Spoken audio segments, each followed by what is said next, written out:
Hi అండి. ముందు వీడియోలో అయితే ఇంకా టెంపుల్ వరకు చూపించి ఆఫ్ చేశాను కదా. ఇక్కడ మైసమ్మ దగ్గరకు పోయినాక తర్వాత ఇక్కడ రాముల వారు ఉంటారనమాట.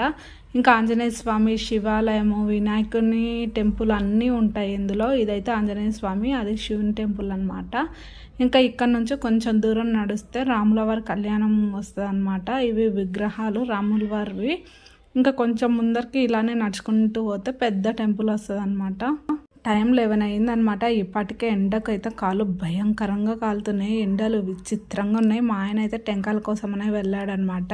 ఇంకా మా పెద్దోడైతే ఏడుస్తూనే ఉన్నాడు. ఇంకా వాడికి ఏదో ఒకటి పట్టేస్తే ఊకే మమ్మల్ని ప్రశాంతంగా మొక్కనిస్తాడని ఇంకా స్ప్రైట్ అయితే ఇప్పించానమాట.